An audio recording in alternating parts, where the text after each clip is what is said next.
Every master of reality operates on a hidden frequency. While the average person reacts to the storm, the strategist maps the wind.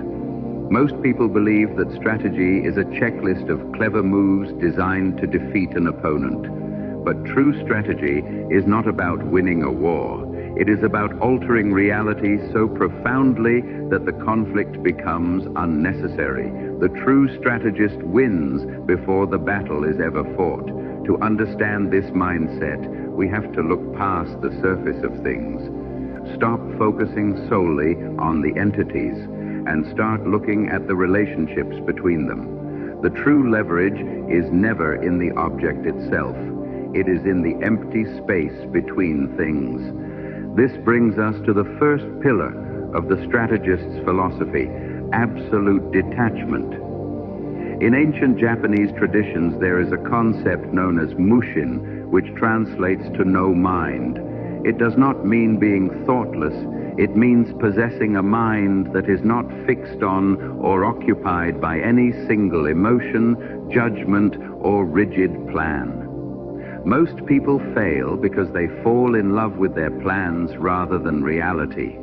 When the environment changes, they cling to their old map, screaming at the mountain for being where it shouldn't be. The strategist views the world with cold, crystalline clarity.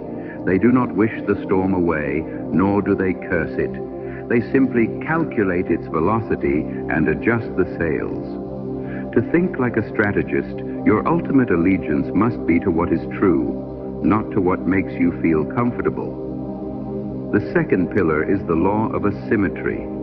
The amateur believes that to achieve a massive result, you must exert a massive amount of force.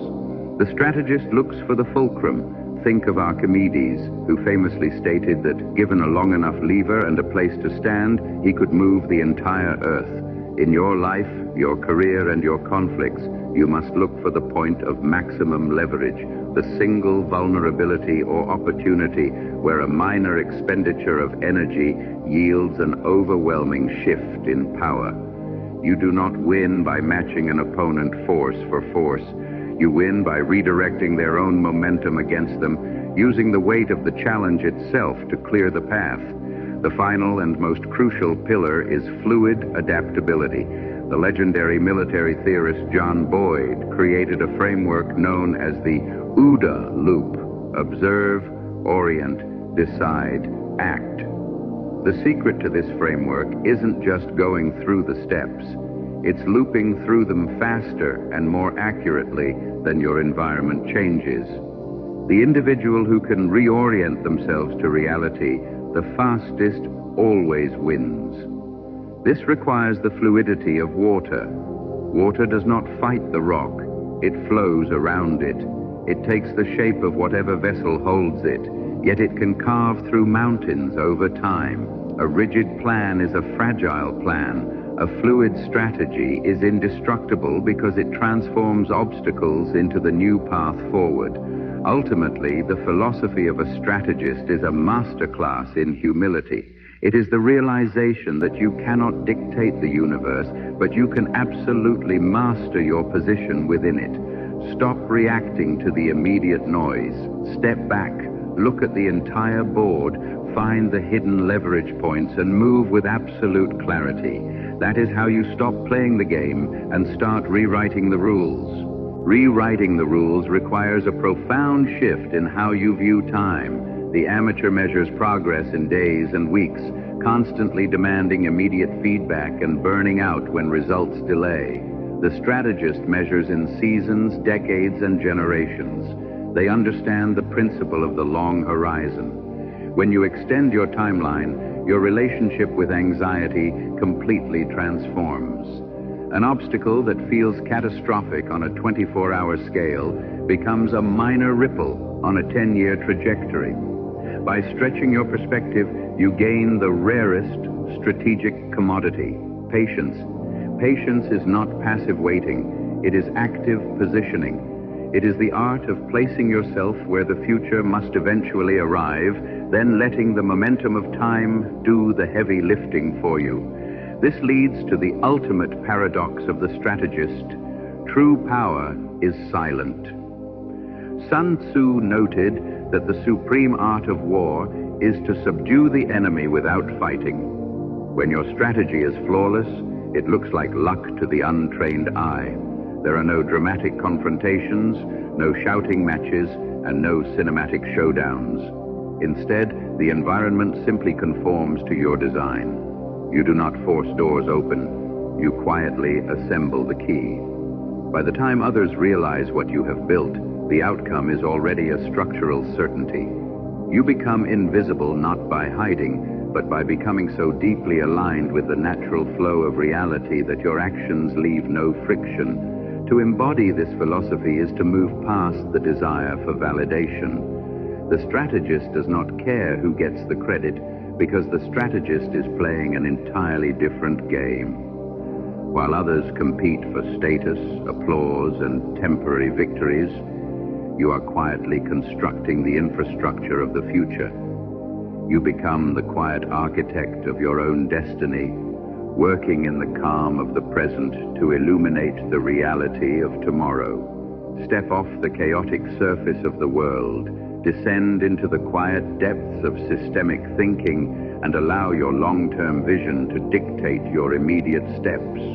The board is waiting. The pieces are yours to move. To master the board, however, you must first master the player in the mirror. The deepest trap for any strategist is not the brilliance of their opponent, but the blind spots of their own ego. Ego demands that we look smart, that we prove our point, and that we win every minor argument.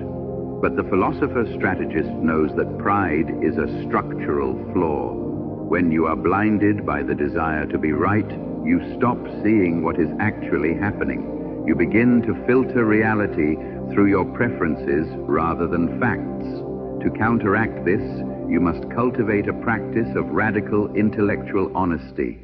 You must become your own harshest critic, constantly auditing your assumptions and actively seeking out information that proves you wrong. In this domain, being proven wrong is never a defeat. It is a free upgrade to your system. This shifts your relationship with failure entirely. To the untrained mind, failure is an emotional crisis, a definitive end point. To the strategist, failure is simply high-fidelity data. It is a clear feedback loop telling you exactly where your system is weak. Consider the concept of anti-fragility, the property of systems that do not merely withstand shock, but actually grow stronger because of it. A fragile object breaks under pressure. A robust object resists it, but remains unchanged. An anti-fragile strategy thrives on chaos. It is designed so that unexpected disruptions feed its growth. When an obstacle blocks your path, you do not just find a way around it. You use the energy of the disruption to propel yourself into a position you couldn't have reached on a smooth road. This is where we arrive at the ancient concept of wu-wei, or effortless action. It is the realization that the highest form of strategy looks like no strategy at all.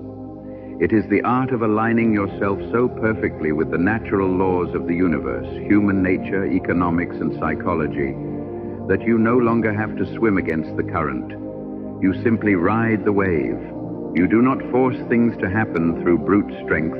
You allow them to unfold, guiding the momentum with a gentle touch at the exact moment of transition.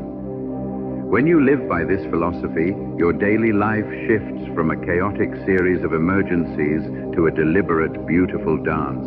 You stop playing finite games where the goal is to beat someone else for a temporary trophy, and you start playing the infinite game where the goal is simply to keep playing, to keep learning, and to keep expanding your understanding of the world.